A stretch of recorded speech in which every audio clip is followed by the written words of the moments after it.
Hello दोस्तों, आपका target with Atul में स्वागत है। तो आज मैं 280 से लगा के 200 312 तक का पूरा क्वेश्चन यानी कि यूपीएसआई प्रीवियस ईयर पेपर पूरा आज ख़त्म हो जाएगा और कल से मैं मूल विधि चालू करूँगा। तो चलिए आज जितना है सब अच्छे से पढ़ लिया जाए और अच्छे से इसका बहुत अच्छे आपको क्वेश्चन मिलेंगे। और मेरे चैनल को सब्सक्राइब करिए, लाइक करिए, शेयर करिए। आप ये करते हैं तो बहुत अच्छा लगता है और एक मोटिवेश मोटिवेट होता हूँ कि चलिए आज और अच्छा कुछ पढ़ाया जाए। तो चलिए आज शुरू करते हैं इन 280 क्वेश्चन से। निम्नलिखित में से कौन सा समवर्ती सूची का हिस्सा है? तो देखिए आपका समवर्ती सूची का हिस्सा कृषि आय पर कर। ये कृषि आय पर कर जो है ये आपका राज्य सूची का विषय है, राज्य सूची का। ठीक है। शेयर और वायदा ये आपका संघ सूची का विषय है। और आपका रेलवे ये तो आप जानते ही हैं संघ सूची का विषय है। लेकिन दिवालियापन और ऋण शोधन क्षमता ये आपका समवर्ती सूची का विषय। समवर्ती सूची यानी आपका राज्य प्लस संघ दोनों का विषय है। ठीक है। तो आगे चलते हैं, इसका ऑप्शन सी देखिए है। चलिए आगे देखते हैं इसको। दिवालियापन और ऋण शोधन क्षमता समवर्ती सूची के विषय है, जबकि शेयर बाजार और वायदा बाजार एवं रेल संघ सूची के विषय है। कृषि आय पर कर राज्य सूची का विषय है। ठीक, आगे चलते हैं। इनमें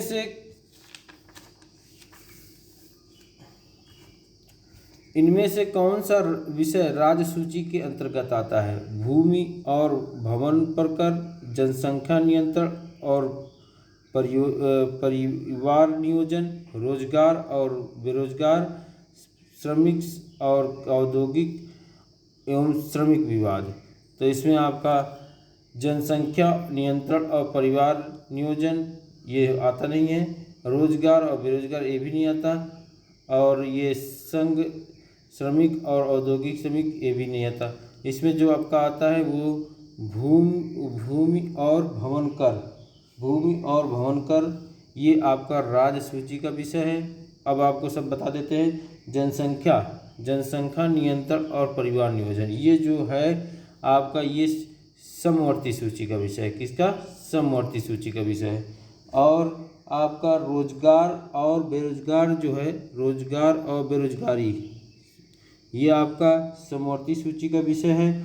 और ये आपका संघ श्रमिक संघ औद्योगिक और श्रमिक विवाद ये आपका संघ सूची का विषय है। और ये आपका समवर्ती सूची का विषय है। तो चलिए देख लेते हैं। हाँ देखिए, एक पहला क्या था कि मतलब भूमि और भवन पर कर। ठीक, तो देखिए सातवीं सूची के अनुसार, सातवीं सूची के अंतर्गत केंद्र एवं राज्यों के बीच शक्तियों के बंटवारे के बारे में बताया गया है। इसके अंतर्गत 3 सूचियां हैं: संघ सूची, राज्य सूची, समवर्ती सूची। भूमि और भवन पर कर राज्य सूची का विषय है। जनसंख्या नियंत्रण और परिवार नियोजन समवर्ती सूची का विषय है। रोजगार और बेरोजगार समवर्ती सूची का विषय है। और श्रमिक संघ औद्योगिक और श्रमिक विवाद ये संघ सूची का विषय है। चलिए आगे। निम्नलिखित में से कौन सा विषय समवर्ती सूची के अंतर्गत आता है? देखिए काफ़ी क्वेश्चन पूछे हैं। तो आपका समवर्ती सूची के विषय के अंतर्गत तो भूमि और भवन कर ये आपका राज्य सूची का विषय है। भूमि और भवन कर क्या है? ये आपका राज्य सूची का विषय है।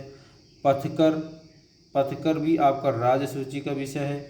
ठीक, वन वस्तु और पक्षियों की सुरक्षा ये आपका वन वस्तु और पक्षियों की सुरक्षा ये आपका समवर्ती सूची का विषय है। डाकघर बचत खाते ये आपका संघ सूची का विषय है। तो आपका समवर्ती सूची का विषय कौन सा है? वन, पशु एवं पक्षियों की सुरक्षा ये है। ठीक है,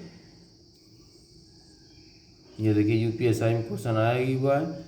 अब देख लेते हैं संविधान के 7वीं अनुसूची में केंद्र एवं राज्य के बीच विधायी विषयों के संबंध में त्रिस्तरीय व्यवस्था की है।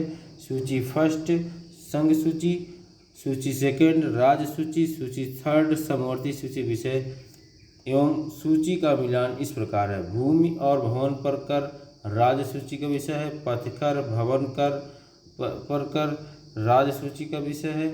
और वन्य पशु एवं पक्षियों की सुरक्षा समवर्ती सूची का विषय है। डाक घर बचत खाते संघ सूची के विषय है। तो अब चलते हैं आगे।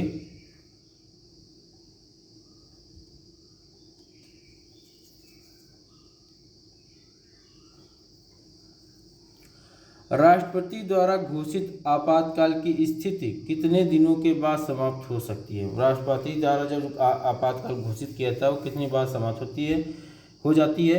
यदि सत्र के चलते उसे संसद के दोनों सदनों द्वारा अनुमोदन प्राप्त नहीं होता। यदि मतलब संसद के चलते क्या है, यदि सत्र के चलते उसे संसद के दोनों सदनों का अनुमोदन प्राप्त नहीं होता तो वो आपका चल सकता है ये 3 महीना कि 2 महीना कि 15 दिन या 1 महीना। तो आपका इसमें क्या है 1 महीना। 1 महीना तक वो आपातकाल की स्थिति के बाद मतलब आपातकालीन स्थिति कितने दिनों में समाप्त हो जाती है? तो वो 1 महीने के समाप्त हो जाती है। ठीक है, ये देखिए डी। अब क्या कह रहा है इसको पढ़ लेते हैं। अनुच्छेद 352 के अनुसार आपातकाल की उद्घोषणा का अनुमोदन संसद के दोनों सदनों द्वारा 1 माह के अंदर होना आवश्यक है। लोकसभा के विघटन की स्थिति में आपातकाल की उद्घोषणा लोकसभा के पुनर्गठन के बाद पहली बैठक में 30 दिन तक जारी रहेगी। मतलब लोकसभा के विघटन की स्थिति में आपातकाल की उद्घोषणा जो है लोकसभा के पुनर्गठन के बाद पहली बैठक से 30 दिनों तक जारी रहेगी। यदि इस दौरान राज्यसभा द्वारा इसका अनुमोदन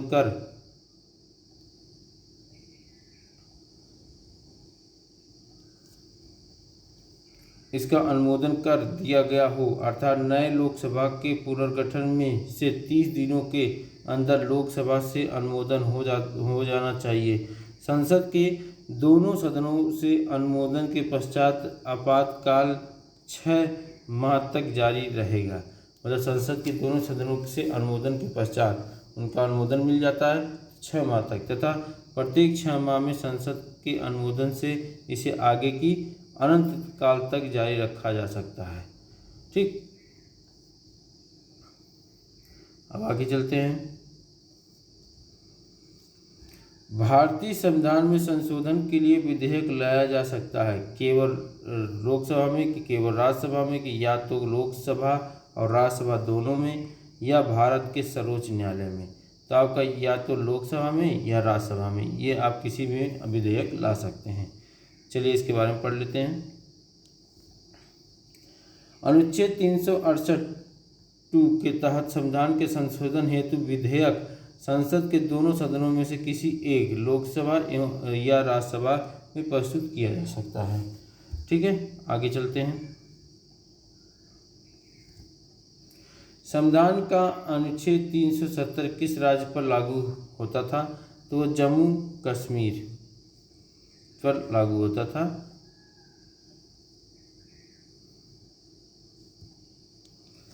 संविधान का अनुच्छेद 370 जम्मू और कश्मीर राज्य पर लागू होता था। इस अनुच्छेद के द्वारा इस राज्य को विशेष संवैधानिक स्थिति प्रदान की गई थी।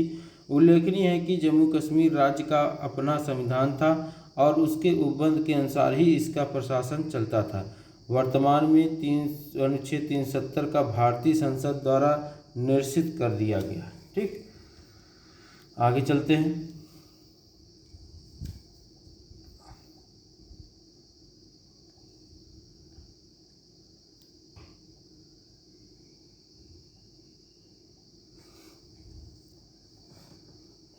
विधानसभा में किसी दल के निर्वाचित सदस्यों के दल बदल पर निम्नलिखित में से किसने प्रतिबंध लगाया? तो संविधान का 52वां संशोधन कानून, कि जनता के प्रतिनिधित्व का कानून, संविधान का 42वां संविधान संशोधन या संविधान के 44वां संविधान संशोधन। तो आपका इसमें जो है संविधान का 52वां 52 संशोधन कानून से दल बदल नियम को प्रतिबंध लगाया गया है, ठीक है। और 42वां में आप जानते हैं कि इसमें 42वां में आपका अखंडता, पंथनिरपेक्ष, ये आपका संशोधन किया गया था 42। और संविधान का 44वां संशोधन में संपत्ति का अधिकार का संपत्ति का जो अधिकार था उसको संशोधन किया गया था, ठीक है। तो ये आपका इसमें कौन सही है? ए सही है, ठीक। अब देख लेते हैं संविधान के 52वें संशोधन 1985 के माध्यम से निर्वाचित सदस्यों के दल बदल कर रोक लगाई गई। इसमें 91वें संविधान संशोधन अधिनियम 2003 द्वारा परिवर्तन भी किया गया, ठीक है। तो आगे चलते हैं।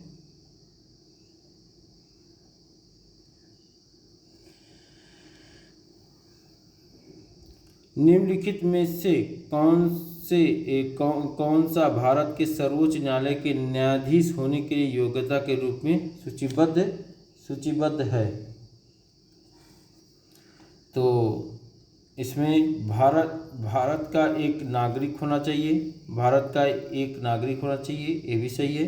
कम से कम 5 वर्ष के लिए एक या अधिक न्यायालयों का न्यायाधीश लगातार, तो हाँ ये भी सही है। और आपको देखते हैं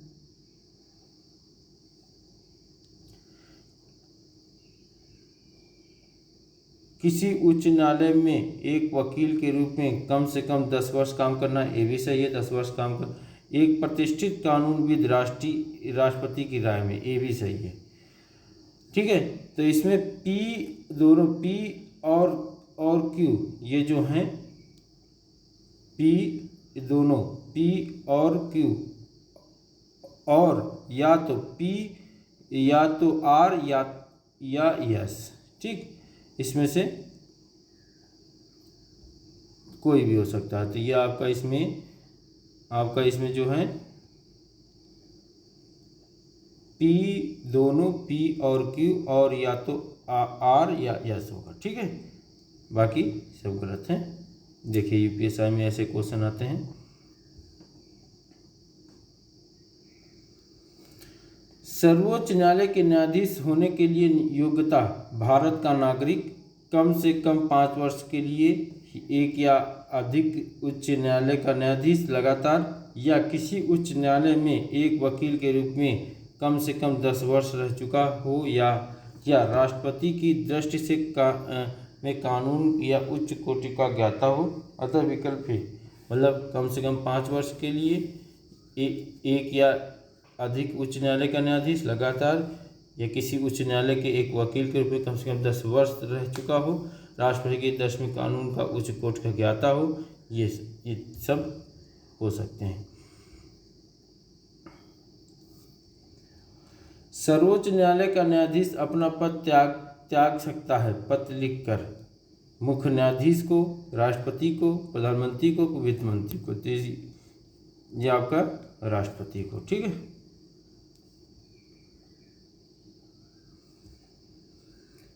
भारतीय संविधान के अनुच्छेद 124(2) के अनुसार सर्वोच्च न्यायालय का कोई न्यायाधीश राष्ट्रपति को संबोधित अपने हस्ताक्षर सहित लेख द्वारा अपना पद त्याग सकता है। राष्ट्रपति अपने हस्ताक्षर और मुद्रा सहित अधिपत्र द्वारा उच्चतम न्यायालय के प्रत्येक न्यायाधीश की नियुक्ति भी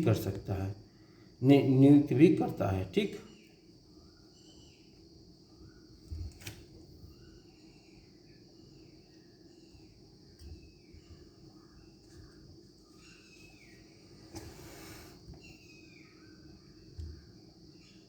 उच्चतम न्यायालय के न्यायाधीश किस प्रकार हटाए जा सकते हैं? मुख्य न्यायाधीश के इच्छानुसार, राष्ट्रपति द्वारा सुप्रीम कोर्ट के मुख्य न्यायाधीश की सिफारिश पर,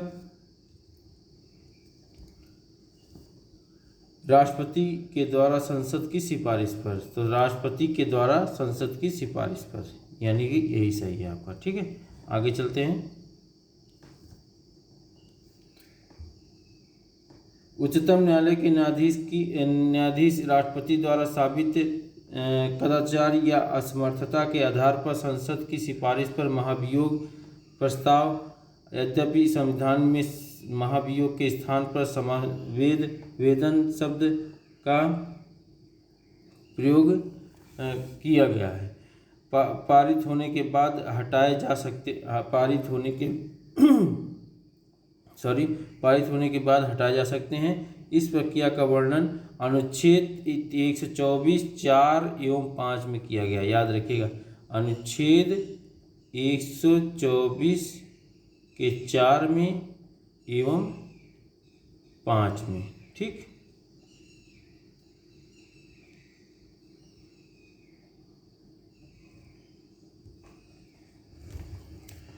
न्यायिक पुनर्विलोकन का अर्थ यह है कि सर्वोच्च न्यायालय को सभी प्रकरणों पर अंतिम अधिकार प्राप्त होता है।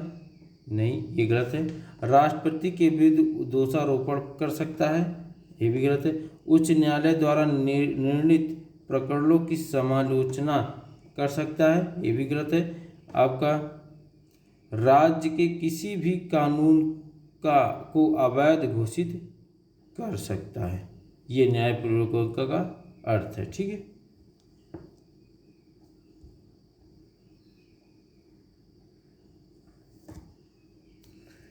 न्यायपूर्वक जुडिशियल रिव्यू का अर्थ यह है कि सर्वोच्च न्यायालय राज्य के किसी भी कानून को अवैध घोषित कर सकता है यद्यपि राज्य के द्वारा बनाए गए कानून संवैधानिक प्रावधानों का उल्लंघन करते हैं।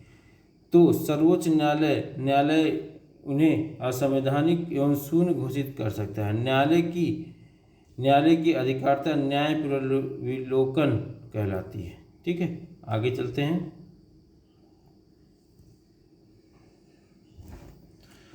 उच्च न्यायालय के न्यायाधीश का वेतन और भत्ते दिए जाते हैं भारत की समेकित नीति से, राज्य की समेकित नीति से, भारत की आकस्मिक नीति से, राज्य की आकस्मिक नीति से। तो आपका राज्य की समेकित नीति से, यही उच्च न्यायालय हाई कोर्ट की बात कर रहा है। ठीक है,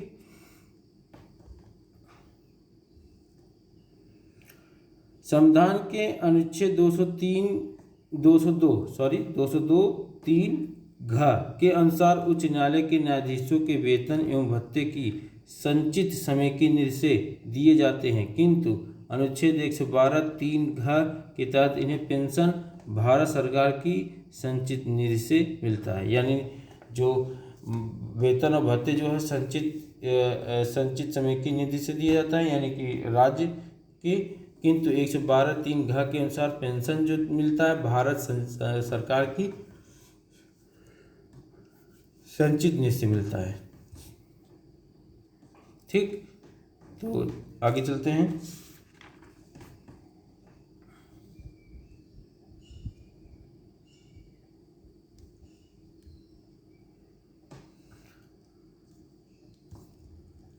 भारत के उच्च न्यायालयों की संख्या है 20 की, 25 की, 22 की, 23।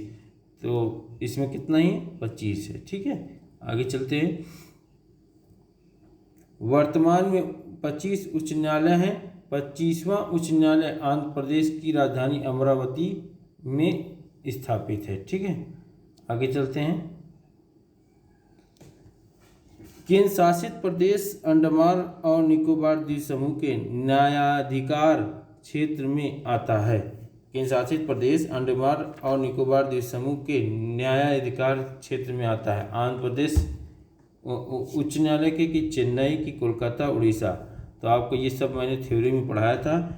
इसमें जो आपका आएगा वो आएगा कलकत्ता उच्च न्यायालय। इसमें आएगा कलकत्ता उच्च न्यायालय में। यूपीएसआई में देखिए क्वेश्चन आया हुआ है। केंद्र शासित प्रदेश अंडमान और निकोबार द्वीप समूह कलकत्ता उच्च न्यायालय के न्यायाधीश के क्षेत्र में आता है। ठीक है, संसद और राज्य विधानमंडलों के चुनाव के संबंध में चुनाव याचिका के सामने दायर की जा सकती है। तो संसद और राज्य विधानमंडल के चुनाव के संबंध में चुनाव याचिका के सामने दायर की जा सकती है। तो उच्च न्यायालय द्वारा कि सर्वोच्च न्यायालय द्वारा कि निर्वाचन आयोग द्वारा कि राष्ट्रपति द्वारा। तो इसमें आपका संसद और राज्य विधान चुनाव के संबंध चुनाव ये उच्च न्यायालय में डाली जा सकती है। ठीक है, याद है हाई कोर्ट में। ठीक है,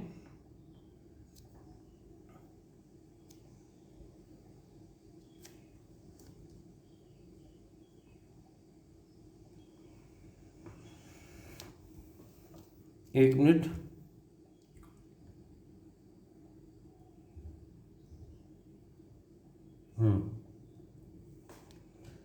संसद और राज्य विधानमंडलों के चुनाव के संबंध में चुनाव याचिका उच्च न्यायालय में दाखिल की जाती है। यह उच्च न्यायालय का मूल क्षेत्राधिकार है। याचिका चुनाव के दौरान कोई भ्रष्ट प्रक्रिया अपनाने के कारण पेश की जा सकती है। यदि सिद्ध हो जाए तो उच्च न्यायालय को यह शक्ति प्राप्त है कि वह सफल उम्मीदवार का चुनाव कर दे। प्रभावित पक्ष को उच्च न्यायालय के आदेश के विरुद्ध उच्चतम न्यायालय से अपील करने का अधिकार है।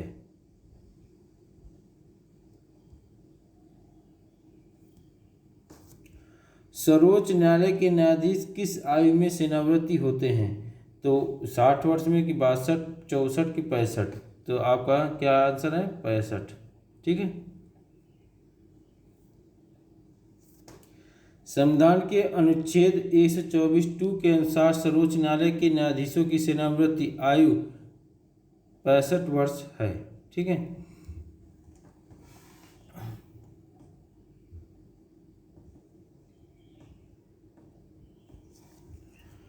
उच्चतम न्यायालय के न्यायाधीशों को शपथ कौन दिलाता है? उच्चतम न्यायालय के न्यायाधीशों की शपथ कौन दिलाता है? भारत के मुख्य न्यायाधीश, उच्चतम न्यायालय के वरिष्ठ न्यायाधीश, राष्ट्रपति की मुख्य चुनाव आयुक्त। तो इसमें आपका क्या है? राष्ट्रपति है।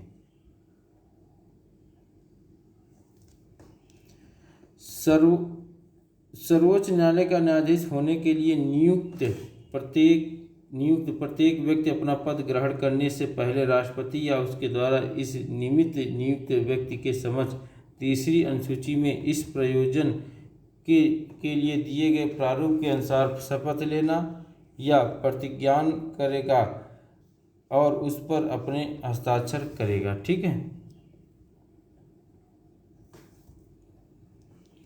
सर्वोच्च न्यायालय के न्यायाधीश को हटाने के लिए निम्न में से कौन से तरीका है? सिद्ध कदाचार या अक्षमता और भारत के राष्ट्रपति के आदेश द्वारा कि सर्वोच्च न्यायालय की न्यूनतम 12 सदस्यीय पीठ द्वारा महाभियोग। तो इसमें आपका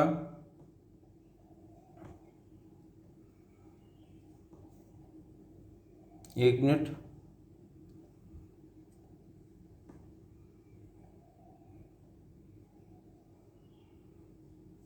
पहला क्या था? सिद्ध कदाचार या अक्षमता और भारत के राष्ट्रपति के आदेश द्वारा। ठीक है। तो सॉरी, तो ये तो सही है। सर्वोच्च न्यायालय के न्यूनतम 12 सदस्यीय पीठ द्वारा महाभियोग, तो ये आपका गलत है, ये नहीं होगा। इनमें केवल पी सही होगा। ठीक, आगे चलते हैं, इसकी व्याख्या देख लेते हैं। भारतीय संविधान के अनुच्छेद 124 के अनुसार सर्वोच्च न्यायालय के न्यायाधीश को सिद्ध कदाचार या अक्षमता हेतु भारत के राष्ट्रपति के आदेश द्वारा हटाया जा सकता है। इस प्रकार केवल कथन पी सही है।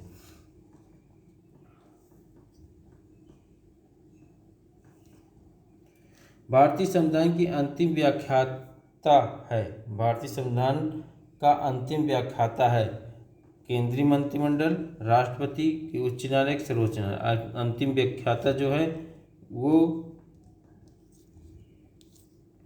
आपका सर्वोच्च न्यायालय है। ठीक है। संविधान के अनुच्छेद 132, 33, 228 में संविधान की व्याख्या करने का अंतिम अधिकार सर्वोच्च न्यायालय को दिया गया है और उच्च न्यायालय से ऐसे मुकदमों को जिनमें संविधान की व्याख्या का प्रश्न निहित हो, तो सर्वोच्च न्यायालय में निर्णय हेतु भेजे जाने की व्यवस्था की गई है। ठीक है।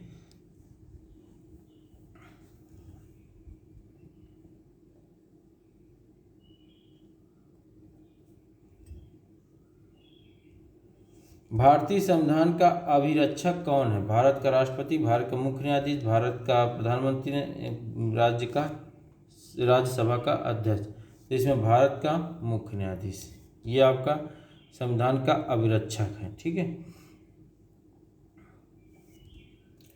भारतीय संविधान के अभिरक्षक के रूप में न्यायपालिका, सर्वोच्च और अन्य न्यायालय को स्वीकार किया गया है, किंतु उपर्युक्त विकल्प के आधार पर भारत का मुख्य न्यायाधीश अभीष्ट उत्तर है। ठीक है।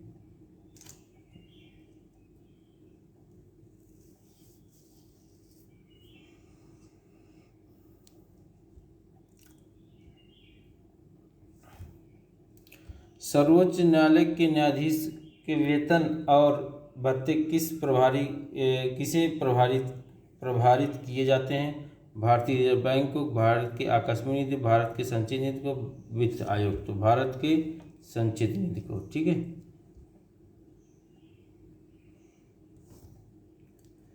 सर्वोच्च न्यायालय के न्यायाधीश का वेतन, भत्ते और पेंशन भारत की संचित नीति से प्रभावित किए जाते हैं। संविधान के अनुच्छेद 125 में उच्चतम न्यायालय के न्यायाधीशों के वेतन और प्रावधान है, जिसे संसद विधि द्वारा विनिश्चित करती है।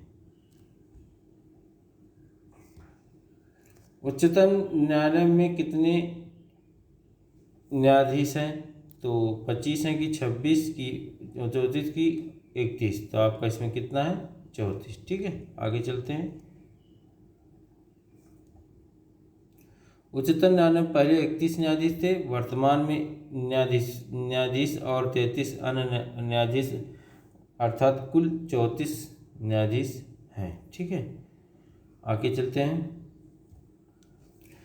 यदि राष्ट्रपति और उपराष्ट्रपति दोनों का पद खाली हो तो ऐसे में राष्ट्रपति के दायित्व का निर्वहन कौन करता है? तो भारत का मुख्य न्यायाधीश की, महान्यायवादी की, लोकसभा के अध्यक्ष की, किसी राज्य के वरिष्ठ राज्यपाल। तो भारत का मुख्य न्यायाधीश। ठीक है।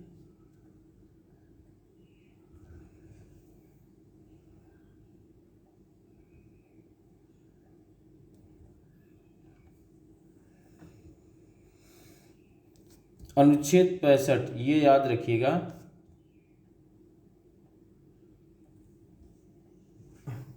एक मिनट।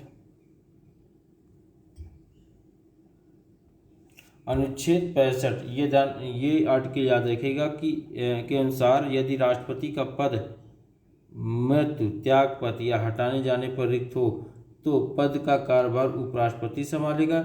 यदि किन्हीं कारणों से उपराष्ट्रपति भी उपलब्ध नहीं है तो उच्चतम न्यायालय का मुख्य न्यायाधीश, उसके न रहने पर उसी न्यायालय के वरिष्ठ न्यायाधीश जो उस समय उपलब्ध है, राष्ट्रपति के कर्तव्य को संपादित करेगा। ठीक है। आगे चलते हैं। भारतीय संविधान के किस अनुच्छेद में अनुसूचित जातियों, अनुसूचित जनजातियों के आरक्षण का प्रावधान किया गया है? तो अनुच्छेद 375 की, 315 की, 335 की, 365। तो आपका इसमें क्या है? 335। ठीक है।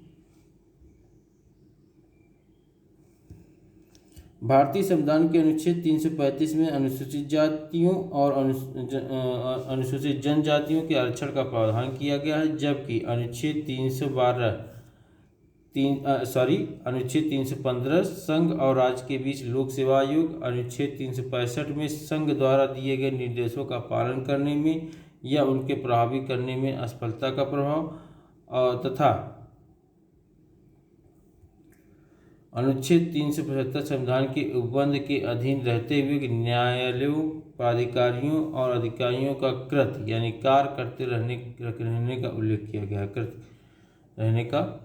गया। ठीक है। आगे चलते हैं।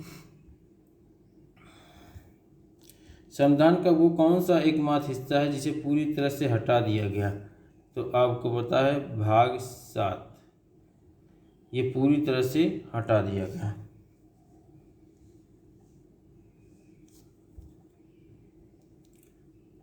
भारत के संविधान में भाग 7 को पूरी तरह हटा दिया गया। अब इसमें पहली अनुसूची के भाग ख के राज्य शामिल हैं। ठीक है, आगे चलते हैं।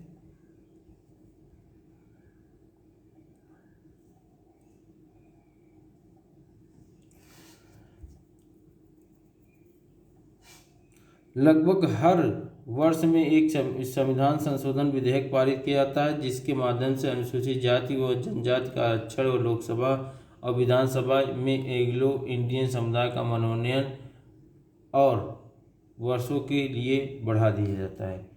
तो आपका लगभग हर 10 वर्ष में एक संविधान संशोधन विधेयक पारित किया जाता है, जिसके माध्यम से, ठीक, ये आपका आंसर क्या होगा, 20-20, 10-10, 15-15, 5-5। तो इसमें आपका होगा 10-10। ठीक, आगे चलते हैं।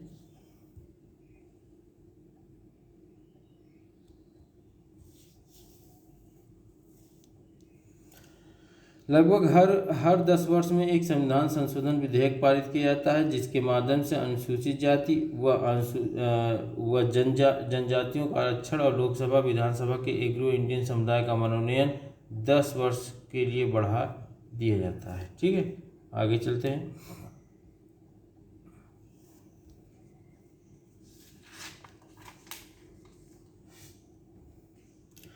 भारतीय संविधान का पहला संशोधन वर्ष में कार्यान्वित हुआ, जिसके माध्यम से भाषण और अभिव्यक्ति की स्वतंत्रता का दुरुपयोग और जमींदारी उन्मूलन कानून की व्यवस्था से संबंधित प्रावधान बनाए गए। तो भारतीय संविधान का पहला संशोधन जो है आपका ये 1951 में आया, संशोधन हुआ।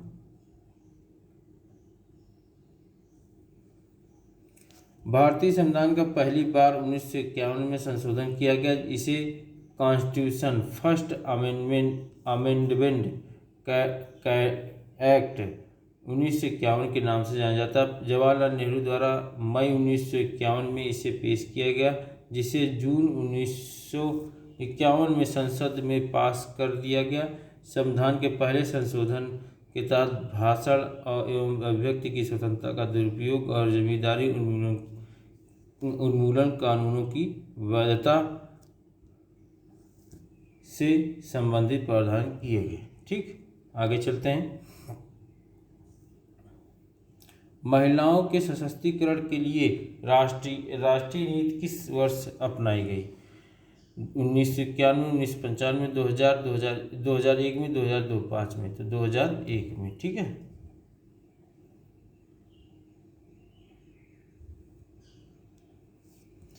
महिलाओं के सशक्तिकरण के लिए राष्ट्रीय नीति वर्ष 2001 में अपनाई गई। ठीक है, आगे चलते हैं। अंतर्राष्ट्रीय न्यायालय में न्यायाधीशों की संख्या है 15,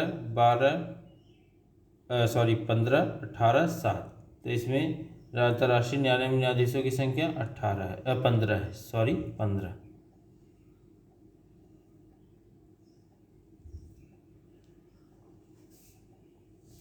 अंतर्राष्ट्रीय न्यायालय के न्यायाधीशों का निर्वाचन संयुक्त राष्ट्र महासभा सुरक्षा परिषद के साथ मिलकर करती है। अंतर्राष्ट्रीय न्यायालय में न्यायाधीश 9 वर्ष के लिए चुने जाते हैं और उनकी कुल संख्या 15 होती है। इसका मुख्यालय नीदरलैंड में हेग में है। ठीक है,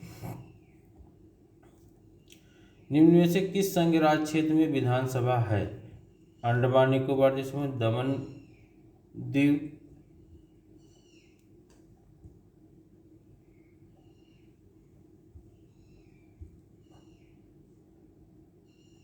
कि चंडीगढ़ की पुडुचेरी। तो इसमें कौन सा आंसर है? पुडुचेरी। पुडुचेरी में क्या है? विधानसभा है। ठीक, आगे चलते हैं। भारत के दिल्ली और पुडुचेरी में 2 ऐसे केंद्र शासित प्रदेश है जिसमें विधानसभा है, और अनुच्छेद 370 में संशोधन लागू होने के पश्चात जम्मू कश्मीर तीसरा केंद्र शासित 31 अक्टूबर 2019 प्रदेश बन गया है, जहां विधानसभा है। मतलब अब जम्मू कश्मीर में भी विधानसभा है। संविधान सभा ने राष्ट्रगान कब अपनाया? संविधान सभा ने राष्ट्रगान कब अपनाया? तो 25 जनवरी 1950 को, 26 जनवरी 1950 को, 24 जनवरी 1950, 29 जनवरी 1950 को। तो इसमें आपका किया गया 24 जनवरी 1950 को। रविन्द्रनाथ टैगोर द्वारा रचित जनगण मन को राष्ट्रगान के रूप में स्वीकृत संविधान सभा ने 24 जनवरी 1950 को प्रदान किया।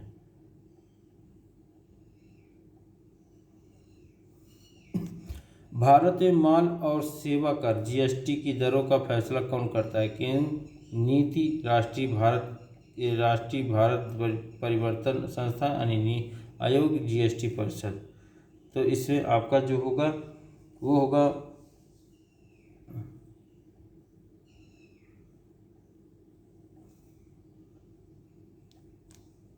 जीएसटी परिषद करती है, यानी केवल बी सही होगा। ठीक है, आगे चलते हैं। भारत में वस्तु एवं सेवा कर जीएसटी की दरों का फैसला वस्तु एवं सेवा कर परिषद द्वारा निर्धारित किया जा सकता है। यह एक महत्वपूर्ण अप्रत्यक्ष कर व्यवस्था है जो कि भारत में 1 जुलाई 2017 से लागू है। शपथ और अभिपुष्टि के रूपों का भारत के संविधान की अनुसूची में उल्लेख किया गया है। तो दूसरी अनुसूची में कि पहली अनुसूची में, चौथी अनुसूची में कि तीसरी? तो इसमें तीसरी में किया गया है। ठीक, शपथ और अभिपुष्टि के प्रारूप का भारत के संविधान की तीसरी अनुसूची में उल्लेख किया गया है। ठीक है, तो चलिए आज से यूपीएससी भारत का संविधान का जो प्रीवियस पेपर है, जितने आए थे क्वेश्चन मैंने सब करा दिए। आप इसको बार बार देखिए और इसको पढ़िए। कल से मैं मूल विधि चैप्टर शुरू करूँगा। और तो फिर चलिए आज इतना ही। मेरे चैनल को लाइक कीजिए, सब्सक्राइब कीजिए और शेयर कीजिए। आपको बहुत फ़ायदा होगा। आप इसको करेंगे तो आपको तो फ़ायदा हो ही रहा है और लोगों को भी फ़ायदा होगा इसमें। अगर आप शेयर करते हैं और लाइक करेंगे तो एक अपना भी मोटिवेट होते हैं कि नहीं चलिए कि हमारा पढ़ाया हुआ फ़ायदा हो रहा है। तो चलिए, और सब्सक्राइब ज़रूर कर लीजिए क्योंकि कोई नोटिफिकेशन आएगा तो आपको तुरंत मिलेगा। ठीक है, और उसके बगल में जो बेल आइकन है उसको भी दबा लीजिए।